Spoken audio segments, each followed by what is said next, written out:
Hello hello hello hello. सबको मेरा नमस्कार है, प्रणाम है। आइए हम लोग आज स्टार्ट करते हैं set number 6। Very very good morning. सबको गुड मॉर्निंग है, सबको गुड मॉर्निंग और सबको प्यार भरा नमस्कार है। तो बिना किसी टाइम गंवाए सीधा हम लोग चलते हैं क्वेश्चन की दुनिया में। क्वेश्चन आपके सामने बोर्ड पर ये रहा। कहते हैं पी प्रकार के अर्धचालक। कितने प्रकार, किस प्रकार के अर्धचालक सर? पी प्रकार के अर्धचालक प्राप्त करने हेतु। यहां से सर अर्धचालक का क्वेश्चन पूछता है, गौर फरमाइएगा। और यहीं पर बच्चा आराम से जाके फंस जाता है। करना क्या है सर? ये जो पी प्रकार का अर्धचालक है, ध्यान दीजिएगा सर। एक होता है एन प्रकार का अर्धचालक, एक होता है पी प्रकार का अर्धचालक। अर्धचालक दो प्रकार का। अर्धचालक कितने प्रकार का जानू? अर्धचालक होता है दो प्रकार का। अर्धचालक दो प्रकार का। एक होता है पी प्रकार का अर्धचालक और एक होता है सर एन प्रकार का अर्धचालक। एक होता है एन प्रकार का अर्धचालक। अब एक होता है पी प्रकार का अर्धचालक, एक होता है एन प्रकार का अर्धचालक। तो पी प्रकार का अर्धचालक में सर अर्धचालक चतुर संयोजी होता है। अर्धचालक की अगर हम बात करें तो इसकी संयोजकता 4 होती है। अर्धचालक की संयोजकता अर्धचालक की संयोजकता 4 होती है। संयोजकता 4 होती है। जितने भी अर्धचालक है, सिलिकॉन, जर्मेनियम, ये भी क्वेश्चन पूछता है। सिलिकॉन और जर्मेनियम के अर्धचालक की चालकता कितनी होती है? 4। सिलिकॉन जर्मेनियम अर्धचालक की चालकता 4। सिलिकॉन जर्मेनियम या अर्धचालक की चालकता संयोजकता 4। संयोजकता 4। संयोजकता 4। संयोजकता 4। जब जब जब जब जब त्रिसंयोजी मिलाते हैं, त्रिसंयोजी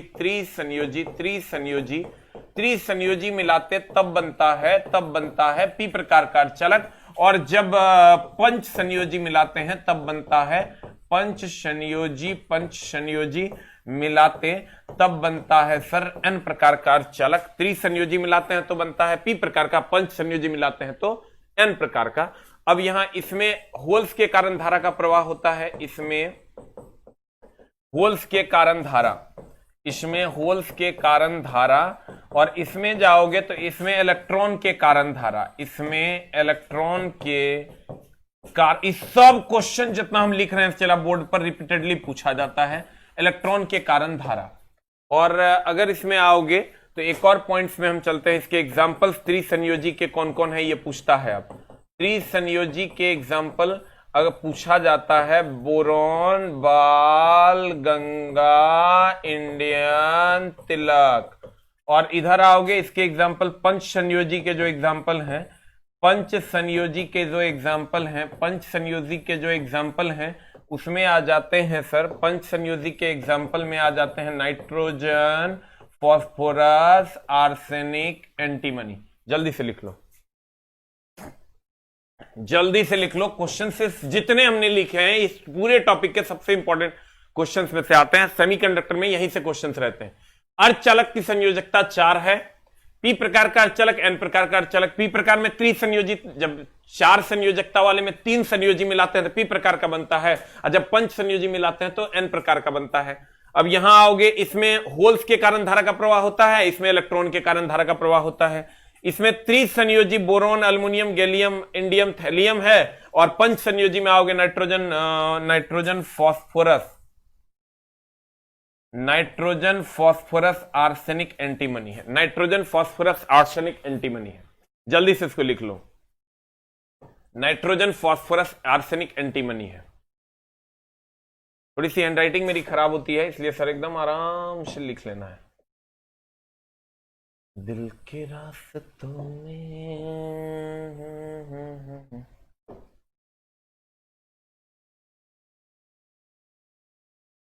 लिख लिए। इसमें त्रिसंयोजी मिलाने पर पी प्रकार का, पंच संयोजी मिलाने पर एन प्रकार का, और इसमें होल्स के कारण, उसमें इलेक्ट्रॉन के कारण। और त्रिसंयोजी अभी पूछने लगा है सर, पहले नहीं पूछता था, लेकिन त्रिसंयोजी का एग्जांपल पूछता है, boron, aluminium, gallium, indium, thallium. पंच संयोजी में नाइट्रोजन, फॉस्फोरस, आर्सेनिक, एंटीमनी। हो गया। अब मामला क्या है सर, इसको आप याद नहीं रख पाते हो, याद नहीं रख पाते हो तो इसका उपाय क्या है? इसका उपाय ये है कि अगर हम पी प्रकार में देखें सर, पी प्रकार में देखो, ये एक होता है पी प्रकार का, एक होता है एन प्रकार का। तो गौर से देखोगे तो पी में होल्स है, पी में गौर से देखो ये होल्स है, तो इसमें होल्स के कारण धारा का प्रवाह होता है। और एन फॉर निगेटिव होता है, निगेटिव फॉर इलेक्ट्रॉन होता है, इसमें इलेक्ट्रॉन के कारण धारा का प्रवाह होता है। जैसे कहेगा किसमें किसके कारण धारा का प्रवाह होता है, तो कहेंगे पी प्रकार, पी में होल्स है इसलिए इसमें होल्स के कारण धारा का प्रवाह होता है। N for negative, negative for electron, electron के कारण धारा का प्रवाह होता है। अब अगर हम सर एन की बात करें तो एन का आकार 5 के आकार का है। तुम गौर से देखो एन का आकार 5 के आकार का है, तो कहेंगे इसमें पंच संयोजी। अगर इसमें पंच है तो इसका मतलब इसमें 3 होगा। फिर से समझ लो, हम हमेशा ही क्वेश्चन बता दिया करते हैं बच्चों को, क्योंकि यहां प्रॉब्लम होता है। इसमें होल है इसलिए इसमें होल्स के कारण धारा का प्रवाह, एन फॉर निगेटिव है, निगेटिव फॉर इलेक्ट्रॉन के कारण धारा का प्रवाह। और इसका आकार 5 के आकार का है एन का, इसलिए हम कहेंगे इसमें पंच संयोजी, एन प्रकार के अर्धचालक में पंच संयोजी के कारण धारा का प्रवाह, तो इसमें हो जाएगा त्रिसंयोजी के कारण धारा का प्रवाह। क्योंकि चार जो होता है वो अर्धचालक का अपना होता है। तो 4 में 5 मिलाओगे तो एन प्रकार है, 4 में 3 मिलाओगे तो पी प्रकार। ठीक है, लेकिन अब इसके एग्जांपल्स भी पूछे जाते हैं, तो एग्जांपल्स को आप जरूर याद रखिए। एग्जांपल्स आप जरूर याद रखिए। बोरोन, बाल गंगा, इंडियन, तिलक। गौर फरमाइएगा जनाब, इधर आ जाइए। पी प्रकार के अर्धचालक प्राप्त करने हैं, तो जैसे पी प्रकार कह दिया तो पी प्रकार हम जानते हैं एन प्रकार होगा तो पंच संयोजी होगा, इसका मतलब पी प्रकार होगा तो त्रिसंयोजी होगा। बता आंसर क्या हो जाएगा? 3 संयोजकता वाली अशुद्धि। और वो 3 संयोजकता वाली अशुद्धि ये है boron, aluminium, gallium, indium, thallium. और ये पंच संयोजी है नाइट्रोजन, फास्फोरस, आर्सेनिक, एंटीमनी और बिस्मथ। ये होता है पंच संयोजी, ये होता है त्रिसंयोजी। और ये जो शुद्ध अर्धचालक है ये होता है 4 संयोजकता, कार्बन, सिलिकॉन, जर्मेनियम और स्टेनम। मेनली कार्बन, सिलिकॉन और जर्मेनियम। कार्बन, सिलिकॉन और जर्मेनियम की संयोजकता 4 होती है। कभी कभी इसी में से पूछ देता फास्फोरस की संयोजकता कितनी, कहेंगे 5। कहेगा आर्सेनिक की संयोजकता कितनी, कहेंगे 5। कहेगा नाइट्रोजन की संयोजकता कितनी, कहेंगे 5। बोरोन की 3, अल्युमिनियम की 3, गैलियम की 3, इंडियम की 3। सर ये वो क्वेश्चंस हैं जो फ्रीक्वेंटली आस्क्ड क्वेश्चंस आप कह सकते हो, और लास्ट टाइम की स्ट्रेटेजी के हिसाब से आप इसको रिवाइज कर सकते हो। पी प्रकार के अर्धचालक, पी बोले तो होल्स, पी बोले तो होल्स, होल्स के कारण धारा का प्रवाह। ठीक है, अगले क्वेश्चन में आते हैं। होल्स के कारण और त्रिसंयोजी। एन प्रकार होगा तो N for negative, negative for electron के कारण धारा का प्रवाह, और एन का आकार 5 के आकार का है इसलिए पंच संयोजी। आ जाओ अगले क्वेश्चन में। निम्नलिखित में से किस पर, इस सर फ्रीक्वेंटली आस्क्ड क्वेश्चंस में से आता है, लेकिन अब थोड़ा सा सर मामला इसका गड़बड़ कर दिया है। हम ये कह सकते हैं कि चुंबक 2 प्रकार के होते हैं। चुंबक जो होते हैं ये 2 प्रकार के होते हैं। एक होता है अस्थाई चुंबक और एक होता है अस्थाई चुंबक। अस्थाई चुंबक और एक होता है अस्थाई चुंबक। अस्थाई चुंबक, अस्थाई चुंबक होता है जिसमें परमानेंटली मैग्नेट का गुण होता है, उसे हम अस्थाई चुंबक कहते हैं। अस्थाई चुंबक स्टील का बना होता है या एल्निको का बना होता है, या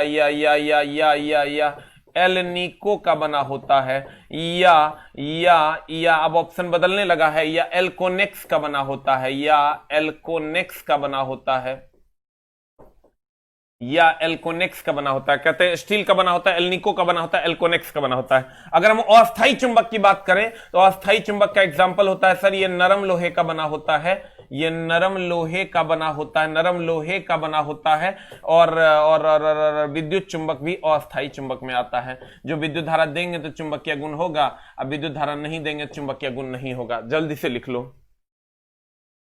एक होता है अस्थाई चुंबक स्टील या एल्निको या एल्कोनेक्स का होता है। अस्थाई चुंबक नरम लोहे या विद्युत चुंबक का होता है।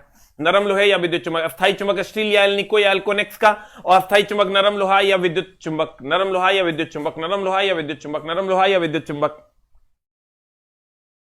अस्थाई चुंबक बनाया जा सकता है, आंसर हो जाएगा सर एकदम आराम से नरम लोहा। अस्थाई चुंबक स्टील, एल्निको, एल्कोनेक्स का, अस्थाई चुंबक नरम लोहा या विद्युत चुंबक। विद्युत चुंबक को हाईलाइट कर लेना, विद्युत चुंबक अस्थाई चुंबक है, विद्युत चुंबक अस्थाई चुंबक है, विद्युत चुंबक अस्थाई चुंबक है, विद्युत चुंबक अस्थाई चुंबक है, विद्युत चुंबक अस्थाई चुंबक है, विद्युत चुंबक अस्थाई चुंबक है। एक चीज और तुमको देगा कि अगर हम इससे आगे बढ़ते हैं, इससे अगर हम आगे बढ़ते हैं तो एक चीज और तुमको क्या देगा, चला तुमको देगा कि बताइए कि निम्न में से कौन प्रतिचुंबक, अनुचुंबक और लोह चुंबक, इसका सवाल जब देवे करता है अधिकतर, लेकिन अब तुम्हारे सेट में देगा कि नहीं नहीं पता, लेकिन सर इसका सवाल जरूर देता है। प्रतिचुंबक, अनुचुंबक और एक और होता है जनाब, और वो होता है लोह चुंबक। अगर तुम पढ़ा होगा चुंबकीय पदार्थ तीन प्रकार के होते हैं, एक होता है प्रतिचुंबक, एक होता है अनुचुंबक, एक होता है लोह चुंबक। अब प्रतिचुंबक, अनुचुंबक और लोह चुंबक के एग्जांपल्स पूछे जाते हैं। इसको सर कभी कभी इंग्लिश में ही लिख दिया जाता है, इंग्लिश को हिंदी में लिख दिया जाता है। डाई मैग्नेट, एक होता है पारा मैग्नेट, पारा मैग्नेट, और एक होता है फेरो मैग्नेट, एक होता है सर फेरो मैग्नेट। अब देखो इसका एग्जाम्पल कैसे पकड़ोगे, तुमको कुछ भी दे देगा, इसके एग्जाम्पल सर खूब पूछे जाते हैं। तुमको क्वेश्चन दे देगा कुछ भी और कहेगा बताओ ये कौन सा प्रकार का चुंबक है। जैसे तुमको दे देगा, मान लो दे देगा कॉपर बताओ किस प्रकार का चुंबक है, या दे देगा अल्युमिनियम बताओ किस प्रकार का चुंबक है, प्रतिचुंबक है, अनुचुंबक है, लोह चुंबक है, पारामैग्नेटिक है, डाईमैग्नेटिक है, फेरोमैग्नेटिक है। इसमें इंग्लिश में जब लिखल रहता है तुमको बड़ा डाउट होता है डाई और पारा में। तो ये जान लो कि पहले प्रतिचुंबक होता है तो पहले डी होता है, बाद में पी होता है। फेरो में कोई डाउट नहीं होता है, फेरो लोह चुंबक है, हमको भी डाउट होता था जब हम पढ़ते थे। तो तुमको क्या करना है, पहले डी होता है बाद में पी होता है, तो पहले डाईमैग्नेटिक फिर पारामैग्नेटिक, पहले प्रतिचुंबक फिर अनुचुंबक। अब देखो यही सब छोटा छोटा डाउट है ना चला, जो एग्जाम हॉल में तेरा इतना गला दबाएगा कि तू जी नहीं पाएगा। मैं तो ये मानता हूं कि सारे टीचर की जवाबदेही है अभी कि जितने भी डाउट्स हैं वो बच्चों के क्लियर करें बोर्ड पर आके, और जहां जहां बच्चे फंसते हैं वहां वहां उनको बताएं कि यहां आप फंसिएगा नहीं। लेकिन उसके लिए सर एक क्लोज एनालाइजेशन की जरूरत है। कहते हैं ऑक्सीजन तथा जिसके अंत में मौ लगा हो, ऑक्सीजन तथा जिसके अंत में मौ लगा हो वो अनुचुंबक है। अभी के बाद तुम इसके सारे सवाल बना पाओगे। कुछ भी पूछ देगा ना, कहेगा बताओ सोडियम क्या है, बताओ कॉपर क्या है, बताओ सोना क्या है, बताओ चांदी क्या है, कुछ भी पूछ देगा तुम आंसर बना पाओगे कि प्रतिचुंबक है कि अनुचुंबक है कि लोह चुंबक। एक क्वेश्चन यहां से पूछे जाने की संभावना है। ऑक्सीजन तथा जिसके अंत में मौ लगा हो अनुचुंबक। उसके बाद आ जाओ आयरन, निकेल, कोबाल्ट, ये लोह चुंबक। बाद बाकी सब प्रतिचुंबक, बाद बाकी प्रतिचुंबक। देखो इतने तुम याद करो और किसी के भी सवाल को तुम बना दोगे आराम से। कैसे, ऑक्सीजन तथा जिसके अंत में मौ लगा हो अनुचुंबक, आयरन, निकेल, कोबाल्ट, लोह चुंबक, बाद बाकी सब प्रतिचुंबक। ऑक्सीजन तथा जिसके अंत में मौ लगा हो अनुचुंबक, आयरन, निकेल, कोबाल्ट, लोह चुंबक, बाद बाकी सब प्रतिचुंबक। अब तुमको एग्जांपल्स अगर दिया जाता है, मान लेते तुमको एग्जांपल दिया जाता है कि बताओ ये क्या है। एग्जांपल में तुमको दे देगा जल। तुम क्या करो, जल से ये पूछो क्या तुम ऑक्सीजन हो, ये कहेगा हम नहीं है। तो कहेगा तुम्हारे अंत में मौ लगा हुआ है, तो कहेगा नहीं है, हम तो जल है, हमारे अंत में मौ कहां लगल है। तो कहेगा कि बताओ तब तुम आयरन, निकेल, कोबाल्ट हो गया, तो ये कहेगा नहीं है। इसका मतलब तुम समझ लेना कि बाद बाकी में आ गया, इसका मतलब ये प्रतिचुंबक। इसके सारे सवाल को आप बना जाइए, आपसे सवाल बन जाएंगे। जैसे तुमको दे देता है मान लो कि अल्युमिनियम, तो तुम कहना ए अल्युमिनियम, तोरा में मौ ऑक्सीजन है क्या तुम, तो कहेगा ये नहीं। तो कहेंगे तुम्हारे अंत में मौ लगल है क्या, तो कहेगा हाँ, तो हम कहेंगे तू अनुचुंबक। अगर तुमको क्वेश्चन देता है कि बताओ कॉपर, तो कहेंगे एक कॉपर, तो एक कॉपर तू ऑक्सीजन है क्या, तो कहेगा नहीं। तो कहेंगे तुम्हारे अंत में मौ लगल, तो ये मत समझना क्यूप्रम, अपने मन से नाम ने चेंज कर देना है, कॉपर है। तो कहेंगे मौ लगल है क्या, तो कहेंगे नहीं। तो कहेगा आयरन, निकेल, कोबाल्ट है क्या तुम, कहेगा नहीं। तो इसका मतलब कहेंगे बाद बाकी में है, इसका मतलब तुम प्रतिचुंबक। फिर अगर आते हैं अगर हम आते हैं मान लो कि आयरन पे, तो आयरन को पूछेंगे बता तू ऑक्सीजन है क्या, तो कहेंगे नहीं है। कहेंगे तेरे अंत में मौ लगल है क्या, तो कहेगा नहीं है। तो कहेंगे कर मतलब तू आयरन, निकेल, कोबाल्ट है क्या, कहेंगे हाँ हाँ हम आयरन तो हैं। तो कहना अच्छा तो तू लोह चुंबक है, क्योंकि आयरन, निकेल, कोबाल्ट लोह चुंबक है। इस आधार पे आप इसके लगभग सारे सवाल एग्जाम्स के बना सकते हैं, कहीं कोई समस्या नहीं है। लिखें, जल्दी से लिख लीजिए। ऑक्सीजन तथा जिसके अंत में मौ लगा हो अनुचुंबक, आयरन, निकेल, कोबाल्ट, लोह चुंबक, बाद बाकी सब प्रतिचुंबक। ऑक्सीजन तथा जिसके अंत में मौ लगा है अनुचुंबक, आयरन, निकेल, कोबाल्ट, लोह चुंबक, बाद बाकी सब प्रतिचुंबक। ऑक्सीजन तथा जिसके अंत में मौ लगा है अनुचुंबक, आयरन, निकेल, कोबाल्ट, लोह चुंबक, बाद बाकी सब प्रतिचुंबक। अब आ जाइए सर यहां, निम्नलिखित में से किस पदार्थ को अस्थायी चुंबक कहते हैं, तो सब बना देगा। अस्थायी चुंबक, अस्थायी चुंबक, अस्थायी चुंबक बता क्या होगा। अच्छा, अस्थायी चुंबक नहीं बना सकते, इसका मतलब अस्थायी चुंबक, नरम लोहा। अगला क्वेश्चन 12 वोल्ट के विभवांतर। सर दो क्वेश्चन यहां से पूछा जा रहा है जो बोर्ड रिपीटेडली पूछ रहा है, वो है ये। एक तो पूछ रहा है E बराबर एफ बाई क्यू पर, डायरेक्ट फॉर्मूला बेस्ड सवाल पूछ रहा है, और V बराबर डब्ल्यू बाई क्यू पे यहां से डायरेक्ट सवाल आ रहे हैं जो तुमको बना जाना है। E बराबर एफ बाई क्यू। ई क्या है सर? ई विद्युतीय क्षेत्र की तीव्रता है। ई विद्युतीय क्षेत्र की तीव्रता है, क्षेत्र की तीव्रता है, विद्युतीय क्षेत्र की तीव्रता है। एफ क्या है सर? तो एफ कहेंगे बल है। क्यू क्या है सर? तो क्यू आवेश है, क्यू आवेश है। और यहां आओगे भी क्या है सर? तो भी विभव है, भी विभव है। डब्लू क्या है? डब्लू कार्य है। क्यू क्या है सर? तो आवेश है। क्यू क्या है सर? आवेश है। जल्दी से लिख लीजिए, इस पर डायरेक्ट आपको न्यूमेरिकल मिल जाएंगे जब आप सेट बनाओगे। तो आप पता नहीं आगे भी पूछना चाहिए जैसा कि सेट में पहले पूछा है। Good morning, good morning, good morning सबको, गुड मॉर्निंग सबको, प्यार भरा प्रणाम है सर। भारत की धरती से सत सत नमन। जी जनाब। कहते हैं आजकल कुछ कुछ लड़कों सब लड़की वाला आईडी बना बना के, अरे शर्म नहीं आता है रे, छी गंदा लड़का था। कहते हैं E बराबर एफ बाई क्यू, विद्युतीय क्षेत्र की तीव्रता E है, F बल है, Q आवेश है। V बराबर डब्ल्यू बाई क्यू, V विभव है, W कार्य है, Q आवेश है। V विभव है, W कार्य है, Q आवेश है। जल्दी से लिख लीजिए सर, लिखे। E बराबर एफ बाई क्यू, ई विद्युतीय क्षेत्र की तीव्रता है, F बल है, Q आवेश है। V बराबर डब्ल्यू बाई क्यू, V विभव है, W कार्य है, Q आवेश है।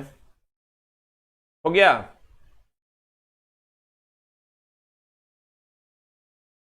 हो गया? अब देखो, इस पर सवाल तुमको डायरेक्ट पूछे जाते हैं। तुम कुछ मत करो, 12 वोल्ट का विभवांतर है, यानी V बराबर हो गया 12 वोल्ट। होने वाले बिंदुओं के बीच किया गया कार्य 36 जूल है, तो किया गया कार्य यानी W दे दिया है तुमको 36 जूल। उन बिंदुओं के बीच बहने वाली विद्युत आवेश का मान क्या होगा? Q का मान बताओ क्या होगा? Q बराबर वाट, तुमको पता है। V बराबर डब्ल्यू बाई क्यू लगा देंगे, V बराबर डब्ल्यू बाई क्यू लगा देंगे। हमको Q चाहिए, Q बराबर डब्ल्यू बाई V हो जाएगा। डब्ल्यू बाई V कर दो, W का मान है 36, V का मान है 12, यानी 36/12 is equal to 3 coulomb is the answer. Answer answer direct इस पर सवाल पूछे जा रहे हैं। V बराबर डब्ल्यू बाई क्यू, E बराबर एफ बाई क्यू, V बराबर डब्ल्यू बाई क्यू, E बराबर एफ बाई क्यू, V बराबर डब्ल्यू बाई क्यू, E बराबर एफ बाई क्यू, V बराबर डब्ल्यू बाई क्यू, E बराबर एफ बाई क्यू, V बराबर W by Q, E बराबर F by Q, V बराबर W by Q, E बराबर F by Q, V बराबर W by Q, E बराबर F by Q, V बराबर W by Q, E बराबर F by Q. खट से लगाओगे फट से आंसर आ जाए। मैं सारे वो इंपॉर्टेंट न्यूमेरिकल्स भी तुमको इसी में करवा दे रहा हूं, चला जो जो पूछे जा रहे हैं बहुत ज्यादा मात्रा में। V बराबर डब्ल्यू बाई क्यू, E बराबर एफ बाई क्यू। आ जाए इधर, V बराबर E बराबर एफ बाई क्यू, V बराबर डब्ल्यू बाई क्यू, E बराबर एफ बाई क्यू, V बराबर डब्ल्यू बाई क्यू। इसको एकदम देख लेना है। अगला कहता वास्तविक प्रतिबिंब पाने के लिए, चला यहां से क्वेश्चन पूछा ही जा रहा है। एक अगर जब भी न्यूमेरिकल पूछा जा रहा है तो मिरर से क्वेश्चन पूछता है, मिरर से एक क्वेश्चन पूछता है, तो इसको सर एकदम आराम से बना जाना है। तुमको पता है दर्पण सूत्र क्या है? तुमको पता है भाई मेरे दर्पण सूत्र क्या है? नहीं पता है तो मामला गड़बड़ है। 1/v प्लस 1/u बराबर 1/f। को नहीं जानत है जग में कि दर्पण सूत्र 1/v प्लस 1/u बराबर 1/f होता है। कहते हैं वास्तविक प्रतिबिंब पाने के लिए एक वस्तु 20 सेंटीमीटर की फोकस दूरी वाले अवतल दर्पण, जैसे 20 सेंटीमीटर की फोकस दूरी वाले अवतल दर्पण कह दिया, F बराबर अवतल दर्पण है, तो अवतल दर्पण में सर इस साइड फोकस होता है तो माइनस हो जाएगा, माइनस 20 सेंटीमीटर। अवतल दर्पण से 30 सेंटीमीटर की दूरी पर रखा है, U हमेशा निगेटिव होता है, माइनस 30 सेंटीमीटर की दूरी पर रखा है। दर्पण से प्रतिबिंब की दूरी क्या होगी? V बराबर वाट, प्रतिबिंब दूरी मांग रहा है। हमेशा यह ध्यान रखना चला, U का मान हमेशा निगेटिव होता है चाहे वो दर्पण हो कि लेंस हो। U का मान हमेशा निगेटिव होता है चाहे वो दर्पण हो या लेंस हो। जानू जानू जानू जानू, U का मान हमेशा निगेटिव होता है चाहे वो दर्पण हो कि लेंस हो। U का मान हमेशा निगेटिव होता है चाहे वो दर्पण हो या लेंस हो। U का मान हमेशा निगेटिव होता है चाहे वो दर्पण हो या लेंस हो। U का मान हमेशा निगेटिव होता है चाहे वो दर्पण हो या लेंस हो, ये प्रॉपरली ध्यान रखना। और अवतल दर्पण होगा तो U का मान इस साइड होगा, F का मान निगेटिव हो जाएगा। यही उत्तल दर्पण, ये अवतल में और उत्तल में अगर आते हो तो उत्तल में अगर तुम आते हो तो उत्तल में F इस साइड होता है तो F पॉजिटिव हो जाता है।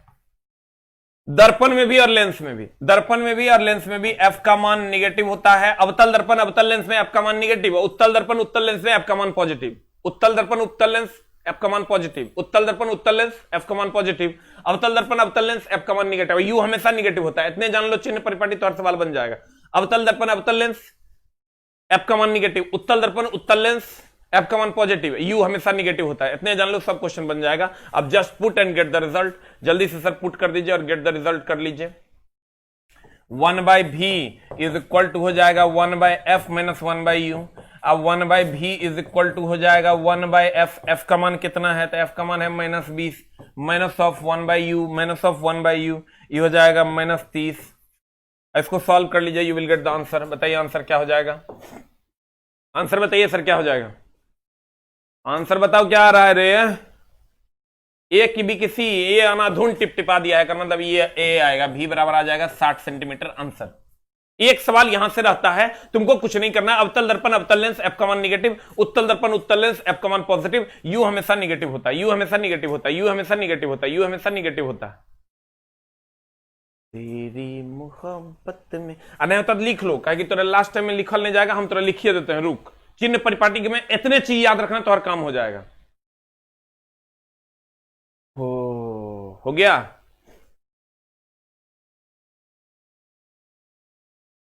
देखो चला, हम थोड़ा बताते हैं क्या करना है। यू ऑलवेज निगेटिव, ऑलवेज, चाहे वो ऑलवेज निगेटिव, चाहे वो दर्पण हो कि लेंस हो, यू ऑलवेज निगेटिव होगा। और अगर हम अवतल दर्पण अवतल दर्पण अवतल दर्पण अवतल दर्पण अवतल दर्पण और अवतल लेंस की बात करें, अवतल लेंस की बात करें, अवतल दर्पण अवतल लेंस में सर, अवतल दर्पण अवतल लेंस की अगर हम बात करें, ये अवतल दर्पण है, इसका इसका इसका इसका इसका इसका इसका इसका एफ इस साइड होता है, ये ओरिजिन है, इससे इधर हो गया, यानी एक्स एक्सिस पर इस साइड हो गया, तो इस साइड हो गया, तो इसके एफ निगेटिव होते हैं। और अगर अवतल दर्पण अवतल लेंस की भी बात करोगे सर जी, अवतल लेंस की भी बात करोगे, तो अवतल लेंस ऐसा होता है, ऐसा ऐसा ऐसा, यहां पर एफ होता है और यहां पर एफ होता है, तो इसके भी एफ निगेटिव होते हैं। एक वो याद रखो, दूसरा अपने आप याद हो जाएगा। अवतल दर्पण अवतल लेंस में निगेटिव होता है, तो उत्तल दर्पण उत्तल लेंस में पॉजिटिव होगा, उत्तल दर्पण उत्तल लेंस में पॉजिटिव होगा। एक खटाक से क्वेश्चन बनाने के लिए यू का मान निगेटिव होता है, यू का मान निगेटिव होता है, यू का मान निगेटिव होता है, यू का मान निगेटिव होता है।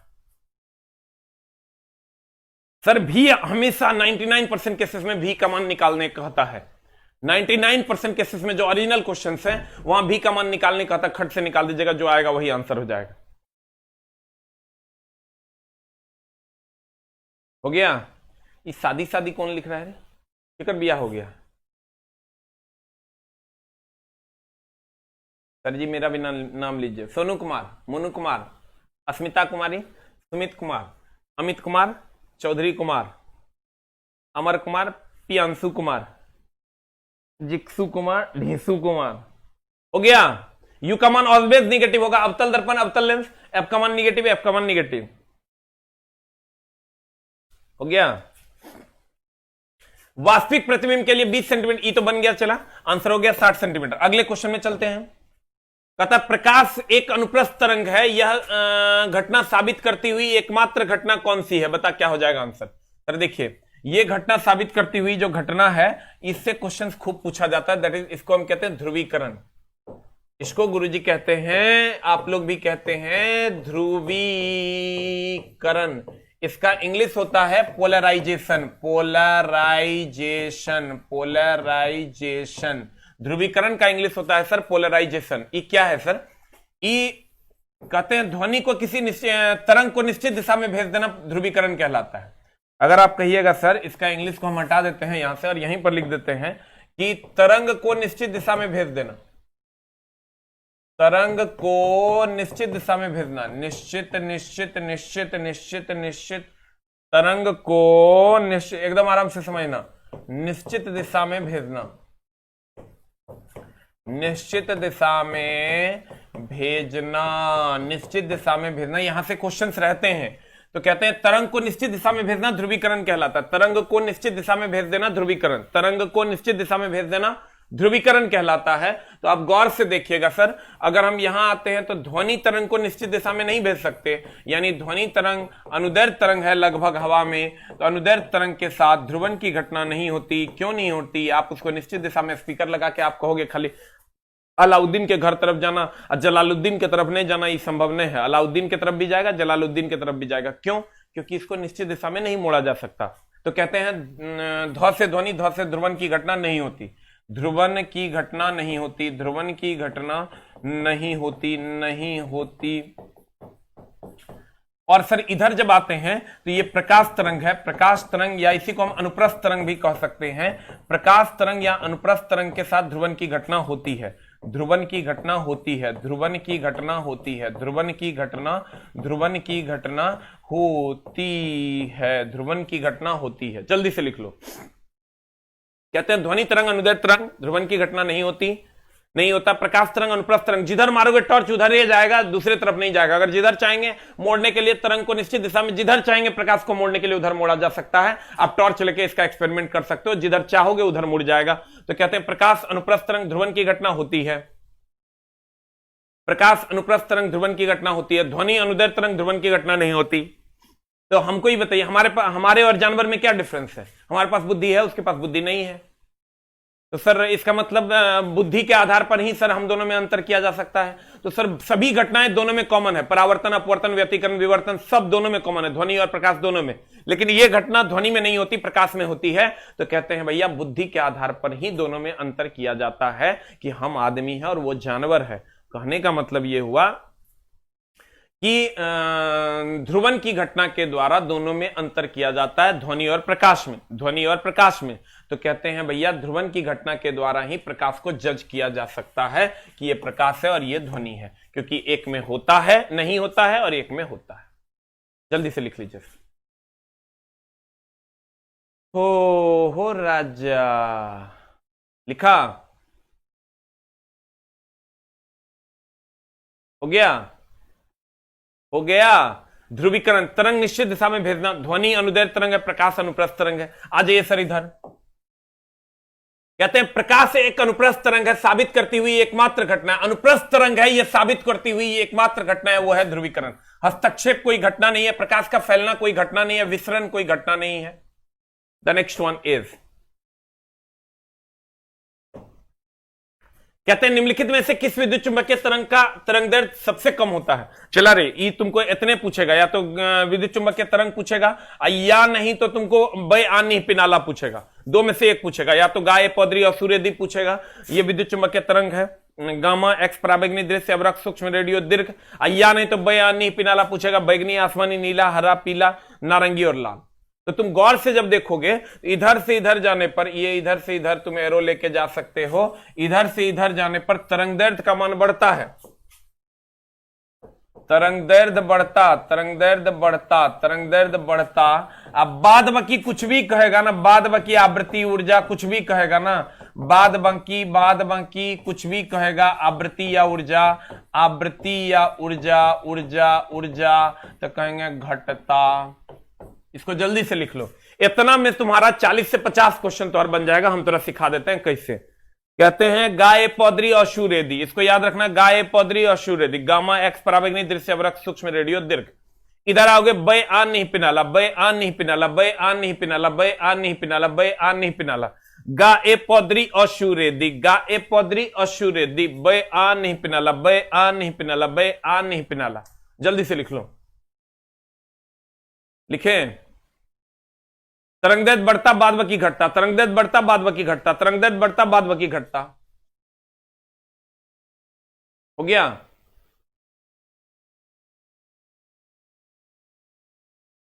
हो गया।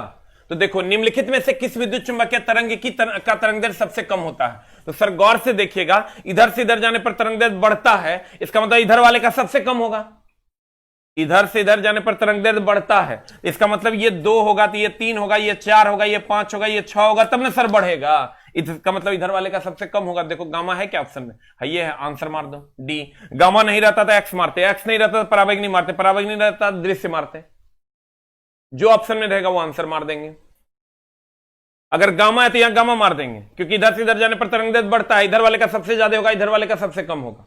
और ठीक इसका उल्टा हो जाएगा, बाद बाकी कुछ भी पूछेगा कहेगा आवृत्ति, तो कहेंगे इधर से इधर जाने पर घटता है, इसका मतलब इधर इसकी आवृत्ति सबसे ज्यादा होगी तब ना सर घटेगा। आंसर बता क्या हो जाएगा, डी फॉर डॉग। इससे तुम सारे क्वेश्चंस बना सकते हो आवृत्ति और ऊर्जा के। खाली तुम याद रखो गाय पौधरी और सूर्यदीप बै आ नहीं पिनाला, बै आ नहीं पिनाला। निम्नलिखित में से किस विद्युत चुंबकीय तरंग का तरंगदैर्घ्य सबसे कम होता है? दैट इज गामा किरण। हो गया। अगला कहते हैं सूर्य द्वारा उत्सर्जित हानिकारक किरण क्या है? तो सूर्य द्वारा उत्सर्जित हानिकारक किरण की अगर बात करेगा तो सूर्य सर दो प्रकार की किरणें छोड़ता है, एक अवरक्त और दूसरा पराबैंगनी। ये पूरा का पूरा मामला हम क्लियर करते हैं। इस बार ग्रीन हाउस गैसेस से क्वेश्चन पूछा था दरोगा में भी। तो कहते हैं सूर्य द्वारा उत्सर्जित हानिकारक विकिरण क्या है? तो सूर्य दो प्रकार की किरण छोड़ता है, एक अवरक्त दूसरा पराबैंगनी। ये पराबैंगनी जो है ना ये हानिकारक है, पराबैंगनी हानिकारक है, इसमें सब लगभग इसमें मार ही देगा पराबैंगनी।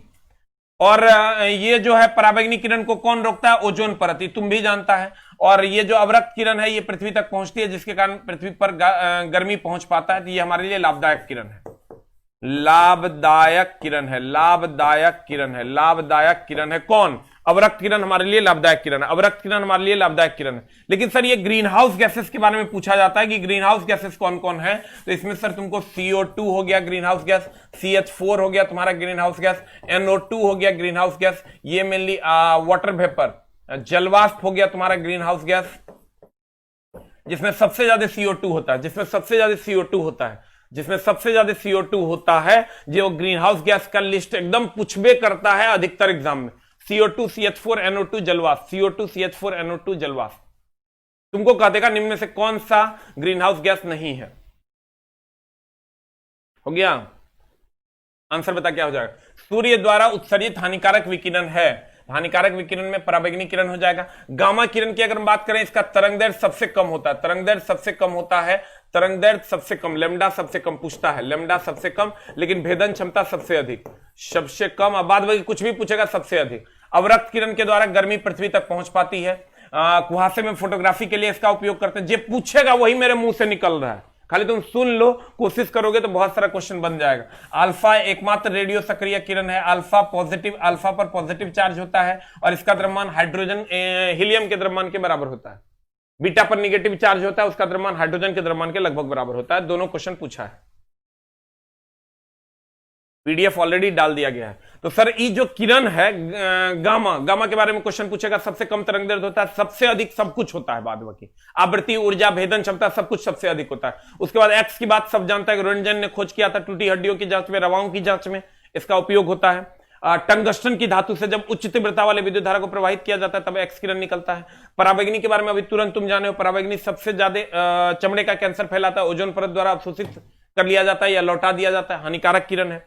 उसके बाद गा ए प द्रि द्रि दृश्य किरण है, उसको देखने के लिए यूज करते हैं। दृश्य के बाद आ जाओ अवरक्त, अवरक्त सबसे गर्म विद्युत चुंबकीय तरंग के लिस्ट में आता है। अवरक्त सबसे लाभदायक किरण है, ये सबसे लाभदायक किरण है, सबसे लाभदायक किरण है हमारे लिए, क्योंकि सूर्य की गर्मी हम तक पहुंच पाती है, क्योंकि सूर्य की गर्मी हम तक पहुंच पाती है। ओजोन परत क्या करता है सर? ओजोन परत इसको रोक देता है, पराबैंगनी किरणों को, इस सब जानता है। ओजोन परत का क्षय हो रहा है क्लोरोफ्लोरोकार्बन के कारण, ठीक है।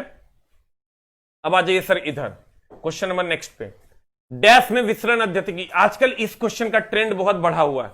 ये जो क्वेश्चन है कहता है विसरण, विसरण का मतलब होता है सर घुल मिल जाना, विसरण का मतलब होता है घुल मिल जाना, घुल मिल जाना। हमने इसके सारे सवाल को, हम इसके सारे सवाल को लेकर आए हैं, गौर फरमाइएगा। हाँ PDF टेलीग्राम पे मिलता है, टेलीग्राम का लिंक ऊपर में दिया हुआ है, अभी वाला भी और शाम वाला भी। कहते हैं डैश में विसरण अत्यधिक तीव्रता से होता है, इसको सब मार दिया होगा। इसमें आंसर बता क्या मारा है तुम? 8 का आंसर बता क्या मारा है? 8 का आंसर सब मारा होगा C, ठीक है। लेकिन कुछ कुछ जगहों पर प्लाज्मा भी दिया हुआ है, लेकिन प्लाज्मा सर एकदम अगर हम भी बताएंगे तो ये नहीं मानना, क्योंकि अब ये क्वेश्चन इसका जो मामला है इसका गड़बड़ हो गया है। बोर्ड ने जो है उस टाइम भी सुधार के दिया था, कभी प्लाज्मा दे देता है कभी गैस देता है, पता नहीं चलता इसका आंसर क्या होगा। लेकिन सर गैस ही मारो, ज्यादा बेहतर है। बोर्ड इसको दोनों जगह 2 आंसर कर दिया, एक जगह प्लाज्मा कर दिया, एक जगह गैस कर दिया, लेकिन आंसर गैस ही मारो, क्योंकि 2-3 जगह पर जो कोई यही क्वेश्चन पूछा और गैस ही आंसर मारा है। क्योंकि हम लोग भी कंफ्यूज हो जाते हैं, चला जब बोर्ड का ही आंसर रहता है प्लाज्मा, मामला एकदम गड़बड़ कर देता है। कहते हैं डैश में विसरण अत्यधिक तीव्रता से होता है, यहां गैस मार देना। तो कहते हैं चला गतिज ऊर्जा सबसे अधिक गैस में होती है, उससे कम द्रव में, उससे कम ठोस में। ठोस की तो गतिज ऊर्जा एकदम 0 होती है। घनत्व सबसे अधिक ठोस, उससे ठोस का घनत्व सबसे ज्यादा, उससे कम द्रव, उससे कम गैस। अंतरान्विक आकर्षण बल, बताओ आकर्षण बल सबसे ज्यादा ठोस में होगा तब ना उसके अणु सटे सटे होते हैं, उससे कम द्रव, उससे कम गैस। अंतरान्विक स्थान, स्थान तो सर जिसके अणु हटे हटे होंगे उसके स्थान ज्यादा होंगे, तो गैस के अणु हटे हटे होते हैं उसके स्थान ज्यादा होंगे। द्रव के उससे कम होंगे, ठोस के सबसे कम होंगे। प्रत्यास्थता, प्रत्यास्थता ठोस की सबसे ज्यादा, द्रव की। प्रत्यास्थता मतलब लचीलापन, जो खींचेंगे पुनः अपनी अवस्था में आ जाएगा उसको हम प्रत्यास्थ कहते हैं। ठोस की सबसे ज्यादा, द्रव की उससे कम, गैस की सबसे कम। स्वसंजक बल मतलब अपने अणुओं के बीच लगने वाला बल, सबसे ज्यादा ठोस में, उससे कम द्रव में, उससे कम गैस में। विसरण, विसरण मतलब सर घुलने मिलने का गुण, सबसे ज्यादा गैस में, उससे कम द्रव में, उससे कम ठोस में। जल्दी से लिख लो। कुछ लोग इसमें सी मारे होंगे, कुछ लोग इसमें डी मारे होंगे, मामला गड़बड़ है। बोर्डे एक अलग अलग बार अलग अलग आंसर मारता है बोर्ड। अब देखो तो इतना तुम अगर याद कर लेते हो तो इसके खानदान में इससे ज्यादा क्वेश्चंस नहीं है, और तुम इसको याद कैसे करोगे? तुम इसको सोचना, कैसे सोचना, याद करने का चीज नहीं है, ये रट्टा मारोगे तो कभी नहीं होगा। तुम क्या करना इसके बारे में ये सोचना, अच्छा गतिज ऊर्जा, तो गति सबसे ज्यादा किसमें होता है? गैस में। तो गैस द्रव ठोस हो जाएगा, सबसे ज्यादा गैस में, उससे कम द्रव में, उससे कम ठोस में। क्या विसरण, विसरण मतलब घुलने मिलने का गुण, घुलने मिलने का गुण सबसे ज्यादा किसमें होता है? गैस में। तो सबसे ज्यादा गैस हो गया, उससे कम द्रव हो गया, उससे कम ठोस हो गया। कहेगा घनत्व, तो कहेंगे सबसे ज्यादा ठोस में होता है, उससे कम द्रव में होता है, उससे कम गैस में होता है, क्योंकि सबसे नजदीक नजदीक सटे सटे कण ठोस के होते हैं, नहीं होते हैं। प्रत्यास्थता मतलब लचीलापन, सबसे ज्यादा ठोस, उससे कम द्रव, सबसे कम गैस। उसके बाद ससंजक बल, ससंजक बल मतलब अपने अणुओं के बीच लगने वाला बल, तो सबसे ज्यादा ठोस, उससे कम द्रव, उससे कम गैस। कहेगा अंतरांतरिक आकर्षण बल, तो आकर्षण बल सबसे ज्यादा ठोस में होगा, उससे कम द्रव में होता है, उससे कम गैस में। स्थान अगर कहेगा तो स्थान सबसे ज्यादा गैस में होगा, उससे कम द्रव में होगा, उससे कम ठोस में होगा। ये सेटिंग बनानी पड़ेगी तब जाके क्वेश्चन आपका बनेगा। You will get the answer. हो गया? ई की लिख के रोते रहता है रे। अगला क्वेश्चन कहता है फ्लोरीन, क्लोरीन, ब्रोमीन, आयोडीन। ई चला, ई क्वेश्चन अभी पूछा था बिहार एसएससी में, आयनन विभव विद्युत ऋणात्मकता वाला। ई क्वेश्चन सजाने के लिए पूछा है, ठीक ना, इसलिए बढ़िया से देख लो, सब एग्जाम में अभी पूछ रहा है। कहता फ्लोरीन, क्लोरीन, ब्रोमीन फिर आयोडीन तक जाने में विद्युत ऋणात्मकता, सर जब इधर से इधर जाते हैं तो ये वर्ग है, और वर्ग में विद्युत ऋणात्मकता का मान घटता है। देखो आंसर क्या है, घटता है, बढ़ता है, अस्थिर रहता है, कम हो जाता है। आंसर हो जाएगा कम हो जाता है, पहले घटता है फिर बढ़ता है। कुछ लोग तो पता नहीं, वो 4 डिग्री से वाला क्वेश्चन मार के आना धुन मारता है, पहले घटता है फिर बढ़ता है। Hello hello hello. अब देखो चला हम बताते हैं अगला।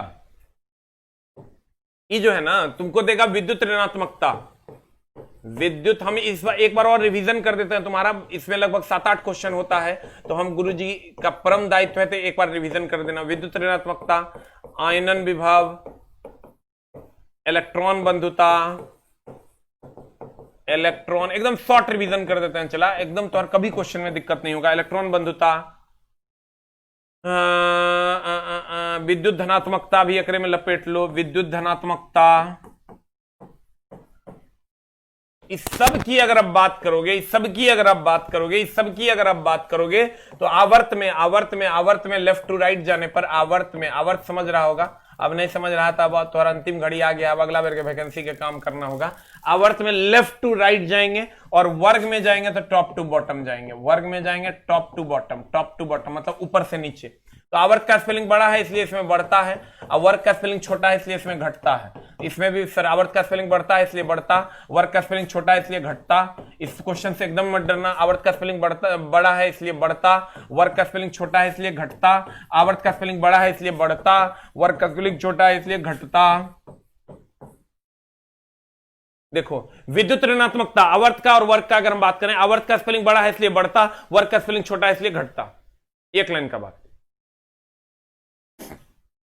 हो गया, हो गया। आवर्त का स्पेलिंग बड़ा है इसलिए बढ़ता, वर्ग का स्पेलिंग छोटा है इसलिए घटता।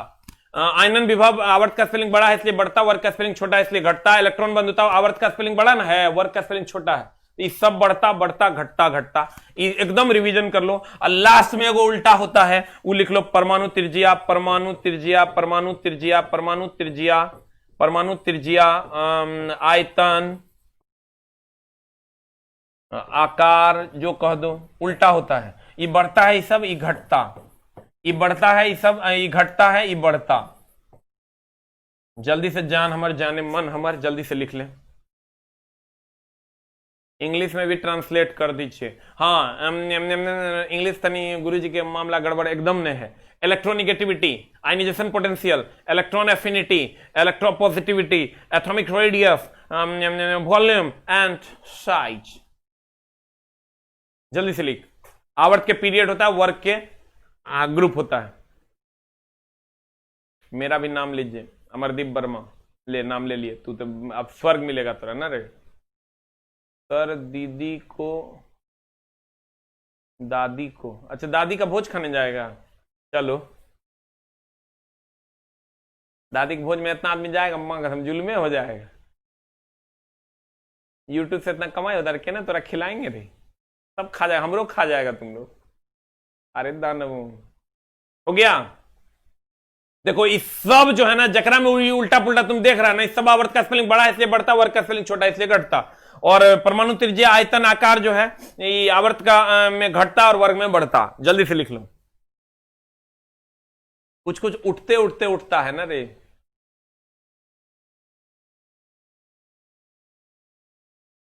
हो गया। पता चला, एगो बड़ा अजीब लगा, हम एक लड़का था, हमको लगता है दिल्ली का, उसको पता नहीं चला कि एसके झा कौन है। हमको जब हम पूछे कि भैया इसको क्यों नहीं पता है एसके झा कौन है, ये बोला कि देखिए ऐसा है सर कि कुछ खास वीडियोस होते हैं जो किसी खास एरिया में ट्रेंड करते हैं, जो कि दूसरे एरिया के लोगों को पता नहीं चलता है। कुछ खास वीडियोस होते हैं जो कुछ खास एरिया में ट्रेंड करते हैं, दूसरे एरिया के लोगों को पता नहीं चल पाता है, कुछ लोगों को। तो लगभग लोगों को पता चलता है, लेकिन कुछ लोगों को नहीं पता चल पाता है। तब नहीं पता चल पाता है तो उसके लिए क्या किया जाए कि सारे बच्चों तक ज्ञान की ये बातें पहुंचे और सारे बच्चे क्लास कर पाएं और ये कर पाएं, वो कर पाएं। तो उसके लिए कहा गया हमको कि सर आप बोलते नहीं है कि शेयर करो। जब आप बोलने लगे, हमको फोन आया दिल्ली से कि आप सर जब बोलने लगिएगा ना कि शेयर करो, तो बच्चे जब शेयर करेंगे तब जाके उन सभी बच्चों तक ये बात पहुंचेगी, अपने अपने ग्रुप में, अपने अपने यार दोस्तों को जब वो शेयर करेंगे लिंक, तब पता चलेगा कि ये टीचर है, ये पढ़ाते हैं, ये अच्छा पढ़ाते हैं, ये खराब पढ़ाते हैं, वगैरह वगैरह। हम बोले ये मेरे सिलेबस में नहीं है। अब बच्चा का क्या है कि वो आराम से पढ़ लेगा, चल जाएगा, वो कभी भी गुरुजी के बारे में नहीं सोचेगा और सोचने की जरूरत भी नहीं है, क्योंकि जे बच्चा हमर है वो हमर है। अब अलाउद्दीन के धिया पुता लेके हम की करेंगे? जे अलाउद्दीन के है से अलाउद्दीन के है, दोसर के धिया पुता से घर बनते रे। जे हमर है से हमर है, अलाउद्दीन के धिया पुता हम अपना की करेंगे? अपन धिया पुता हमरा संभाल नहीं रहा है, अपन भाई हमरा संभाल नहीं रहा, दोसर के भाई का भाई बनाने जाएंगे? नहीं बनाएंगे। अपने चलवा स्थिर से रिजल्ट ले लेगा, काम खत्म। कोई शेयर मत कर। अगर तुम चाहता है तो हम एकदम विश्वास दिला, सब मास्टर कहता है शेयर करो, लाइक करो, हम तो देखते हैं पागल हो जाता है मास्टर, यस शेयर कीजिए, लाइक कर दीजिए। बाप रे भाई, एक आध को मास्टर तो ऐसा पगलाता है कहने सुनने से बाहर। कुछ कुछ मास्टर का तो बता नहीं सकते। वो आएगा स्टेज पे या आएगी मैडम, कहेगी बेटो बेटो बेटो, हमारा तो इतना गुस्सा आता है, मां कसम ओकर बेटा है हम लोग। पूछो ये को मास्टर जब बेटा बेटा कहता है ना, और सरिया के कमेंट्स लिखो, बेटा का है भाई, भाई भाई बोल, भाई ना है हम लोग, ये बेटा बेटा बेटा, ये स्टेज पे आ जाएगा, आ जाएगी, क्योंकि बेटो आपको समझ में आया। अरे मां कसम, ये कौन तरीका है? भाई बोल, भाई बोल ना, भाई बोलने में क्या दिक्कत है? लड़की है तब भी भाई बोल, लड़का है तब भी भाई बोली, बेटा उटा नहीं चलेगा। ये कौन तरीका है? कहता बेटा में प्यार है। अरे मां कसम, भाई में उससे ज्यादा प्यार है, भाई में प्यार नहीं है। और ये एकदम शेयर मत करना मेरा वीडियो। अब बोलो का है, अरे चुट्टा इतने दूर में रह जाएगा मामला, तो काम हम लोग का मन न जाएगा। आज झूठे दोसर के धिया पुता के अपना के हम की करेंगे? क्या कर है नहीं है, केने है नहीं है, ओकरा हम भाई बना की करेंगे? अपन भाई हमारा संभाल नहीं रहा है, मां कसम सुबह शाम पढ़ा रहे हैं, तो यो लगता है कि इहो पढ़ा देते ठीक रहता, वो पढ़ाते ठीक। मेरे वीडियो को एकदम शेयर करने की जरूरत नहीं है। ठीक है, लाइक भी मत करो, सब्सक्राइब तो एकदम मत करो। बोलो का है, जैसे तुम सब्सक्राइब करेगा यूट्यूब पे ज्यादा सब्सक्रिप्शन होंगे तो यूट्यूब हमको प्रमोट करना शुरू कर देगा दूसरे एरिया में। उससे क्या होगा, तुम्हारा नुकसान है। मेरे वीडियो को लाइक कर सकता है, लाइक वाइक कर सकता है, कमेंट्स कर सकता है, लेकिन सब्सक्राइब भी कर सकता है, लेकिन शेयर मत करो। शेयर करने में मामला झोल में फंस जाएगा। जो नहीं जानता वो जानने लगेगा। ये काम एकदम नहीं करना है। हम चाहते हैं कि जो हमारे बच्चे हैं वही हमारे हैं। गुरुजी उतने में खुश हैं। तुमको लग रहा होगा यूट्यूब के इतिहास में पहली बार कोई टीचर 23,000 प्लस लाइव में ये आकर कहता है कि मेरे वीडियो को शेयर ना करो, एकदम ना करो। पहली बार हुआ होगा ये यूट्यूब के इतिहास में कि कोई यूट्यूबर आके ये बात बोले। लेकिन पता नहीं, हमको ऐसा लगता है कि इन्हें के जो धिया पुता है ये हमारा चिंता है, ये हमारा चिंता है तो एक बता दिए एक नौकरी हो जाएगा, एक नौकरी हो जाएगा तो हमारा दोसर से की लेना देना है। दोसर मर जाए, जे मन होता है से कर जाए। गुरुजी के अपन चला, उसी के साथ गुरुजी आनंदित है, ठीक ना। गुरुजी हिमालय पर्वत पे हैं, हिमालय के सभी वासी हमारे हैं। हमको उत्तराखंड के पिरनुमा पर्वत के काम नहीं है, इसलिए मेरे वीडियो को एकदम शेयर नहीं करेगा, कोई शेयर नहीं करेगा, ठीक ना, एकदम नहीं करेगा। ये जो जे बच्चा आता है शेयर करे वो सब लाते लात मारेंगे। मांग हम अपना घर में सब बात रहेगा, कहीं कोई शेयर नहीं करना। यूट्यूब के इतिहास में पहली बार ऐसा हो रहा है, ठीक ना। तो देखते हैं भर दिन मास्टर सब आके पगलाए रहता है, लाइक करो शेयर करो शेयर। अरे छोटा शेयर काहे करेंगे, एकदम शेयर नहीं करना है। तोरा कसम है, हम और एकदम शेयर नहीं करना हमारे वीडियो, ठीक ना। एकदम हमको ये चीज हमको लगता है शेयर कर दोगे, मांग हम दिल्ली वाला होने हैं और केने वाला है, मुंबई तुम्बई वो सब जान जाएगा तो काहे जानेगा भाई। जे पढ़ा रहे हैं अपने भाई में रख लेंगे, ठीक ना। अपने घर का चीज अपने घर में रहे तो ठीक है। आओ हेने अब क्वेश्चन सजाओ। एकदम कोई शेयर नहीं करेगा हमारे वीडियो को। फ्लोरीन से क्लोरीन, ब्रोमीन और फिर आयोडीन तक जाने में विद्युत ऋणात्मकता क्या होती है? फ्लोरीन, क्लोरीन, ब्रोमीन, आयोडीन, इधर से इधर जाने में क्या होगा? ये वर्ग है, वर्ग का स्पेलिंग कम होता है तो घटता है तो कम हो जाएगा, आंसर हो जाएगा। You will get the answer. Hello. अगला क्वेश्चन में आते हैं। चला डोबेरिनर के 3 तत्वों में, चला डोबेरिनर ने सजा, इस पूरा मामला सुन लो, बढ़िया सुन लो। डोबेरिनर ने तिर्यक नियम दिया, न्यूलैंड ने ऑक्टेव रूल दिया। हम पूरा टेबल एक बार में देखो, थोड़ा सुना देते हैं। डोबेरिनर ने तिर्यक नियम दिया, न्यूलैंड ने ऑक्टेव नियम दिया। न्यूलैंड का डोबेरिनर ने कहा कि पहले और तीसरे तत्व का जो अनुभार का औसत होगा वो दूसरे तत्व के बराबर होगा, लेकिन ये फेल हो गया। उसके बाद न्यूलैंड आया, न्यूलैंड ने कहा कि भैया, न्यूलैंड के समय ज्ञात तत्वों की संख्या 56 थी और उस समय न्यूलैंड ने पीरियोडिक टेबल को सजा दिया सारेगामापा धनिसा पर, ऑक्टेट रूल पर। कहा हर 8वें तत्व का गुण पहले तत्व के समान होगा, लेकिन इसका आवर्त सारणी कैल्शियम तक फ्लॉप ही मान्य था, उसके बाद मान्य नहीं था। थोरियम पर इसकी आवर्त सारणी का अंत हो गया। उसके बाद मेंडलीफ इसका एक और अवगुण है। अवगुण ये था, फ्लोरीन, क्लोरीन, ब्रोमीन, आयोडीन के साथ ही निकेल और कोबाल्ट को रख दिया, आयरन से दूर रख दिया निकेल और कोबाल्ट को। उसके बाद मेंडलीफ चचा आए। मेंडलीफ चचा के समय ज्ञात तत्वों की संख्या 63 थी। मेंडलीफ चचा ने परमाणु भार के आधार पर सजाया। हाइड्रोजन ने भारी विरोध कर दिया और कहा कि हमको परमाणु भार मेरे अलग अलग है, समस्थानिक के हमको अलग अलग स्थान दो, नहीं दे पाया। इसी कारण चुट्टे को गड़बड़ी के साथ गड़बड़ी हो गया, वो नहीं सजा पाया। पहला आवर्त सारणी लेकिन वही दिया था, उसने बहुत सारे तत्वों के लिए खाली स्थान छोड़े थे, नए तत्वों के आने के लिए। समस्थानिकों की खोज पहली बार उन्होंने की थी और अक्रिय गैसों को सबसे दाईं ओर बाईं ओर रख दिया था, फ्लोरीन, क्लोरीन, ब्रोमीन, आयोडीन, एस्टोटीन के। लेकिन उसके साथ लफड़ा था, वो निकेल को कोबाल्ट से पहले, कोबाल्ट को निकेल के बाद रखना चाहिए था, उल्टा कर दिया था। निकेल और कोबाल्ट के क्रम में गड़बड़ी कर दिया था। उसके बाद आए मोस्ले ने आधुनिक आवर्त सारणी का गठन किया सन 1913 ईस्वी में। इसके समय ज्ञात तत्वों की संख्या 114 थी। इसने परमाणु संख्या के आधार पर सजा दिया। परमाणु संख्या के आधार पर मोस्ले ने सजाया।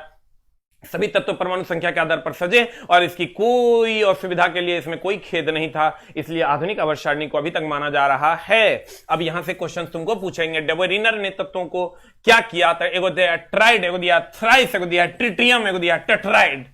मां कसम, कुछ से कुछ ट्राइड होगा आंसर, त्रिक, ठीक है। थ्राइस मत मार देना, कहना थ्राइसो मतलब 3 होता है, नहीं होगा आंसर, आंसर होगा ट्राइड।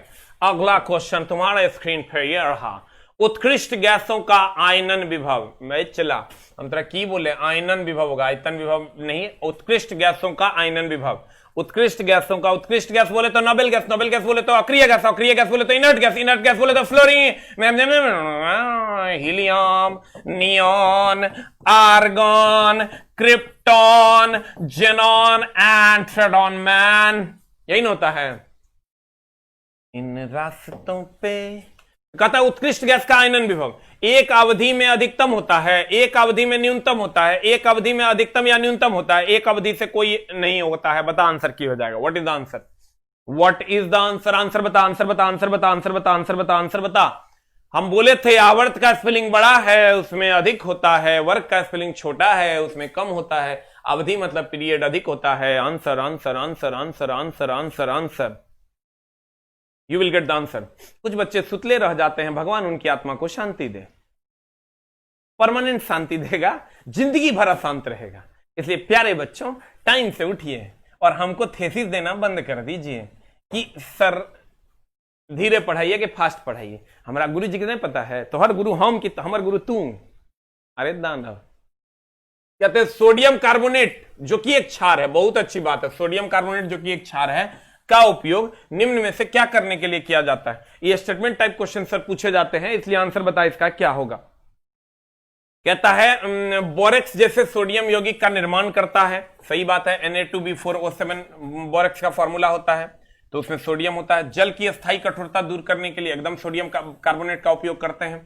कांच, साबुन और कागज उद्योग में इसका प्रयोग करते हैं। सब सही है, A, B, C तीनों एकदम। इस टाइप के स्टेटमेंट और रीजन वाले जो क्वेश्चंस हैं वो कुछ कुछ पूछे जाते हैं सर, इसको देख लो। ये थोड़े अटपटे टाइप क्वेश्चंस हैं जो तुमको देखना है, और जितने भी अटपटे टाइप क्वेश्चंस हैं शाम में 7:30 बजे जलूल से जलूल मिले।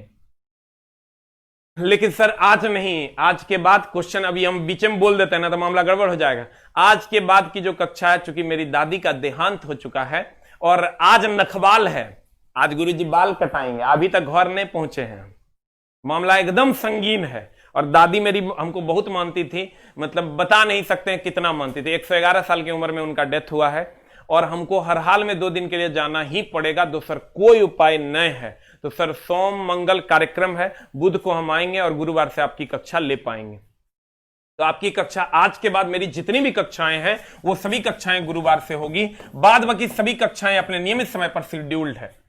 ठीक है, ये भी क्लास तुम्हारा गुरुवार को मॉर्निंग में होगा और उसके बाद आपका जो 6ठा क्लास है, 4 क्लास और हम बोले उसमें सारा मामला हम शेड्यूल कर देंगे। तो आंसर हो जाएगा इसका ABC।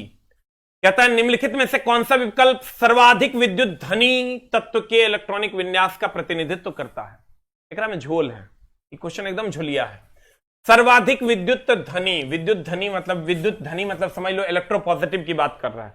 तो वही होता है इधर से इधर जाने पर आवर्त में जो है वो बढ़ता, आवर्त में जो है वो बढ़ता, न आवर्त में बढ़ता, इधर से इधर जाने पर घटता,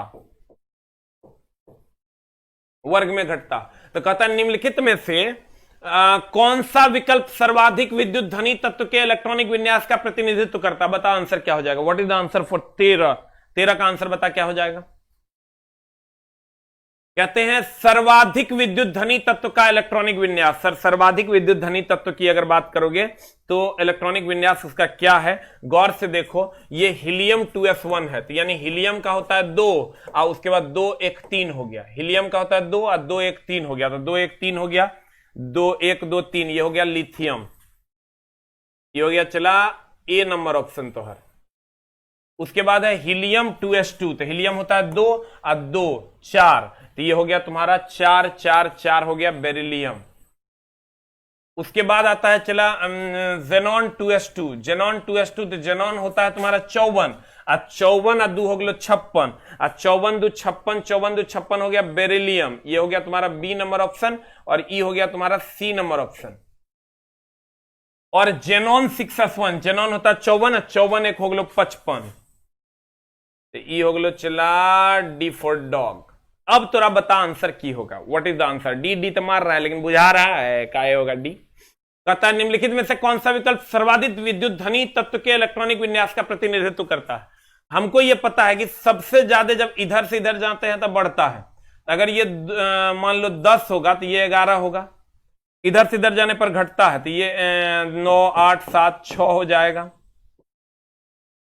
और इधर से इधर जब 11 होगा तो ये इधर आएगा तो इधर भी घटेगा, लेकिन इससे ज्यादा बढ़ेगा, यानी ये 7 हो जाएगा, क्योंकि इधर से इधर जाने पर बढ़ता भी ना है, इधर से इधर जाने पर घटेगा। मान लो 11 है तो ये घटते घटते उतना तो घटेगा नहीं कि 6 से ज्यादा हो, क्योंकि इधर से इधर जाने पर बढ़ता है। अब सबसे ज्यादा देखो किसका है, सबसे ज्यादा आंसर हो जाएगा बी फॉर बॉल। आंसर इसका गलत है, ठीक कर लेना, डी नहीं होगा, आंसर होगा B for ball. B for ball हो जाएगा। Very good very good very good very good. Answer देख लो क्या है, तेरा का आंसर देख लो, आंसर ठीक कर लेना, तेरा का आंसर होगा बी फॉर बॉल। देख लो, ई इधर से इधर जाने पर बढ़ता तो 10 से 11, इधर से इधर जाने पर घटता तो मान लो 6 है, लेकिन इधर से इधर जाने पर बढ़ता तो फिर 6 है तो 7 हो जाएगा। सबसे ज्यादा किसका हो गया, 11 का, बी फॉर बॉल। अगला अगला अगला अगला, सब उसी से ये क्वेश्चन आता है सर, इसीलिए हम 8 तुमको लिखा दिए हैं। अगला, निम्नलिखित में से कौन सा यौगिक डबल बॉन्ड, एकदम एकरा से तोरा एकर खानदान से 50 को क्वेश्चन पूछा है, तुम एक फॉर्मूला एकदम याद रखो। एल्केन का फॉर्मूला है CnH2n, CnH2n प्लस 2। एल्कीन का फॉर्मूला है CnH2n, और एल्काइन का फॉर्मूला है CnH2n माइनस 2। एल्केन का फॉर्मूला CnH2n प्लस 2, एल्कीन का फॉर्मूला CnH2n, एल्काइन का फॉर्मूला CnH2n माइनस 2। लिखा। अब देखो, एल्केन का होता है ANE सिंगल बॉन्ड, एल्कीन का होता है ENE डबल बॉन्ड, एल्काइन का होता है YNE ट्रिपल बॉन्ड। अब बता क्या हो जाएगा, कहता है निम्नलिखित में से कौन सा यौगिक डबल बॉन्ड, डबल बॉन्ड हो जाएगा मतलब एल्कीन हो जाएगा। एल्कीन मतलब ENE से अंत होगा, ENE से अंत होगा। देखो कौन सा है, प्रोपाइन है, प्रोपीन है, प्रोपेनॉल है, प्रोपेन है, तो आंसर प्रोपीन हो जाएगा क्योंकि ENE से अंत होगा। आंसर इसके खानदान से चला, कम से कम 50 को क्वेश्चन पूछा है। Alkane alkene alkyne, alkane alkene alkyne, alkane होता है सिंगल बॉन्ड, एल्कीन होता है डबल बॉन्ड, एल्काइन होता है ट्रिपल बॉन्ड। एल्केन का फॉर्मूला CnH2n प्लस 2, उससे 2 घटेगा तो ये आ जाएगा, उससे 2 घटेगा तो ये आ जाएगा। You will get the answer. अगला सवाल, सेम सवाल है, नीचे दिए गए IUPAC नामों में से कौन सा अलग है उसका चयन कीजिए। तो सर कौन सा अलग है, तुम ये खाली इसको ऐसे बनाना चला कि देखना कौन सा मामला फॉलो कर रहा है। तुम देखना OH के साथ तो नहीं हो सकता, ये तो एकदम सेम है। तुम ये देखो कि 2 दूनी 4 1 5 है, 4 दूनी 8 1 9 है, 3 दूनी 6 1 7 तो नहीं है, 1 1 1 1 दूनी 2 1 3 तो है। तुम देखो सेम ट्रेंड को कौन फॉलो नहीं कर रहा है, वो आंसर हो जाएगा। देखो कैसे, फॉर्मूला तुमको नहीं भी याद है, OH सेम है। तुम देखो 4 दूनी 8 1 9, 2 दूनी 4 1 5, 1 1 1 1 दूनी 2 1 3, 3 दूनी 6 1 7 होना चाहिए, फॉलो नहीं कर रहा आंसर। देखो अलग कर रहा है ना, ये फॉर्मूला हमको नहीं पता है। तुम क्या करो, 4 दूनी 8 1 9, 2 दूनी 4 1 5, 1 दूनी 2 1 3, 3 दूनी 6 1 7, नहीं फॉलो कर रहा है आंसर। इस टाइप के सवाल एकदम पूछे जा रहे हैं, मामला एकदम टाइट है। अगला क्वेश्चन, निम्नलिखित को मिलान करें। इस टाइप का मिलान करने वाला जो मामला है ना, ये खूब पूछा जाता है। बता इसका आंसर क्या होगा, व्हाट इज द आंसर। पदार्थ का परमाणु सिद्धांत, सर ये तो जैसे ही देखेगा ना बच्चा, जैसे ही देखेगा, देखो एक का C है, एक का C है, और यहां एक का B है, एक का A है, तो ये तुम जान लो कि यही दोनों में से कोई एक आंसर होगा। ये दोनों आंसर नहीं होगा, ये आंसर नहीं होगा, ये भी आंसर नहीं होगा। अब एक का C है, ये फिक्स है, इसका मतलब एक का C ये फिक्स है। अब जब यहां आते हो चला, तो इसमें भी देखो तुम 2 का A है, 2 का A है, तो 2 का A भी फिक्स है। पोटेशियम सल्फेट यौगिक है, ये भी फिक्स है। इसका मतलब पोटेशियम सल्फेट यौगिक है, ये भी, इसमें भी, इसमें भी। इसमें आओगे 3 का D और 3 का A है, तो देख लो ये डिसाइड कर पाते हो कि नहीं। 3 का सोडियम का फॉर्मूला Na है, तो मार दो ना आंसर, इतना का सोचना है। सोडियम का 3 का D आंसर। सर कोशिश करना जो तुम जानते हो उससे आंसर निकल पाता है कि नहीं। अगर उससे आंसर नहीं निकल पाता है तभी क्वेश्चन नहीं बनेगा। अगर तुम 4 में से 1 2 भी जानते हो, तुम्हारा काम हो जाएगा। हो गया। अगला, कोई एक जानते हो सर, एनालाइज करके बनाओगे तभी सवाल बनेगा। डिंब के साथ शुक्राणु का निषेचन बताओ कहां होता है। फेलोपियन ट्यूब में। फेलोपियन ट्यूब से खूब क्वेश्चन पूछ रहा है। शुक्राणु का जो निषेचन होता है वो फेलोपियन ट्यूब में होता है। वेरी वेरी इंपॉर्टेंट, ये जो ट्यूब है इसी में शुक्राणुओं का निषेचन होता है। खूब पूछता है, ये फेलोपियन ट्यूब घिना घिना के पूछा है, इसलिए सर इसको एकदम ध्यान में रखेगा और कोशिश करेगा कि रिप्रोडक्टिव सिस्टम को जरूर पढ़ के जाए। सिंगेमी क्या कहलाता है सर, एक शुक्राणु और एक अंडाणु का संयुग्मन। ये 5 से 6 बारी क्वेश्चन पूछा है। सिंगेमी कुछ नहीं है, एक अंडाणु और एक शुक्राणु जब आपस में मिलते हैं तो सिंगेमी का निर्माण करता है, उसी को हम सिंगेमी कहते हैं। सिंगेमी इनिशियल प्रोडक्ट ऑफ भ्रूण है। एक शुक्राणु और एक अंडाणु जब मिलता है तो उसे हम सिंगेमी कहते हैं। अगला, उस उम्र का नाम बताइए जिसके दौरान मानव पुरुषों और महिलाओं में के प्रजनन अंग कार्यात्मक हो जाते हैं, गोनाड्स युग्मकों और सेक्स हार्मोन्स का उत्पादन शुरू कर देते हैं और मानव यौन के प्रति परिपक्व हो जाता है, उसे हम किशोरावस्था कहते हैं। पूरा लंबा चौड़ा छोड़ दिया है, अब मामला जवानी का है, बाकी कुछ नहीं है। तो आंसर हो जाएगा तुम्हारा किशोरावस्था। यौन प्रजनन तो होगा नहीं, यौन प्रजनन नहीं होता है, गर्भ में प्रजनन होता है और निश्चय जनन भी नहीं होगा। आंसर, रसायन के लिए गणना की इकाई, यहां सर क्वेश्चन एकदम सिंपल है, रसायन विज्ञान में गणना की इकाई मोल है। ये मोल 7वां एसआई मात्रक है। मोल कैवां एसआई मात्रक है, चला 7वां एसआई मात्रक है। दिल करे ना चला तो एक बार मोल का न्यूमेरिकल जरूर देख के चल जाना। और सर ग्रुप डी वगैरह में तो फिक्स है, ग्रुप डी का सिलेबस सर एकदम एनालाइज्ड है। इसमें तो चूंकि 15 क्वेश्चन रहना है एनटीपीसी में, इसलिए सर इसमें न्यूमेरिकल्स पूछे जाने की संभावना कम है। लेकिन सर जो न्यूमेरिकल जितना हम बता रहे हो फिक्स है, पूछेगा तो वहीं से पूछना चाहिए, और नहीं तो सर पूरा न्यूमेरिकल का प्लेलिस्ट दिया हुआ है, उसको पढ़िए, बाद में हमको गाली देने से कुछ नहीं होगा, क्योंकि हम आनी मुनी हम नहीं जानी की पूछेगा। हम थोड़ा पढ़ाइए न रहे, डांस तो हम कर नहीं रहे, नहीं तो बाद में तू एक को क्वेश्चन नहीं लड़ता लड़का सही आग गरिया देगा। एसके जा, अरे दानव एसके जा की कर रहा है, थोड़ा नाच सिखा रहा है, कदुआ कैसे रोकते हैं, इसलिए बढ़िया से पढ़। तो सर रसायन विज्ञान में इकाई है मोल। अणु, अणु यौगिक का सूक्ष्मतम कण, अणु से तो खूब क्वेश्चन पूछता है। यौगिक का सूक्ष्मतम कण, यौगिक का सूक्ष्मतम कण अणु है, यौगिक का सूक्ष्मतम कण अणु है। एनोड की अगर हम बात करें, ये पॉजिटिव होता है, ऋणायन होता है तो कैथोड हो जाता है, ऋणायन होता है तो कैथोड हो जाता है, ऋणायन होता है तो कैथोड हो जाता है, एनोड होता है तो पॉजिटिव होता है। सर हम कोशिश करते हैं कि आपका कंप्लीट रिवीजन हो सके, और आज के बाद कक्षा गुरुवार को होगी। कितने लोग ऐसे हैं सर जो अभी अगर हम आपको एक आगे के लिए, अगर आप चाहते हैं कि बैच आपका फिजिक्स का हो, फिजिक्स का या केमिस्ट्री का या बायो का, कोई ऐसा व्यक्ति है जो मेरा क्लास, मेरा पर्सनली अगर आप क्लास चाहते हैं, या ट्रेड का, तो आप सर 8 टाइप करें अगर जरूरत है, तो उसी के हिसाब से सर हम बैच एक कोशिश करेंगे देने का, ट्रेड का या साइंस का। जितने लोगों को जरूरत है सिर्फ वही टाइप करेंगे 8, तो मैं देख लूं सर कितने लोगों को जरूरत है, उस हिसाब से हम बैच को डिजाइन कर देंगे। जिनको भी सर मेरे बैच की ट्रेड की या साइंस की जरूरत है, कृपया 8 टाइप कर दें, और अगर नहीं जरूरत है तो कुछ भी टाइप करने की जरूरत नहीं है। नहीं जरूरत है सर, कुछ भी टाइप करने की जरूरत नहीं, आप पढ़ाई के लिए जा सकते हैं, आप सर पढ़ाई के लिए जा सकते हैं। कुछ मत कीजिए, 1 सेकंड भी अपना टाइम बर्बाद मत कीजिए, और चुपचाप पढ़ाई के लिए चले जाइए। Very good, very good, very good. चलिए, thank you very much sir, हम देख लिए हैं। Thank you, thank you, thank you very much. सबको नमस्कार है। 1 मिनट भी अपना टाइम नहीं बर्बाद करना, सीधा पढ़ाई के लिए चल देना। Thank you very much. आज के बाद मेरी क्लास गुरुवार को होगी। अभी सिर्फ फिजिक्स वाली क्लास अभी हम ले लेंगे, और उसके बाद शाम वाला भी क्लास ऑफ है, और सभी कक्षाएं मेरी गुरुवार से होगी अभी, लेकिन फिजिक्स वाली क्लास होगी। बाद बाकी सभी क्लासेस बंद रहेगी, क्योंकि दादी को के क्रियाक्रम में जाना एकदम जरूरी है, न तो मामला गड़बड़ हो जाएगा, परिवार से निकाल देगा। Thank you very much.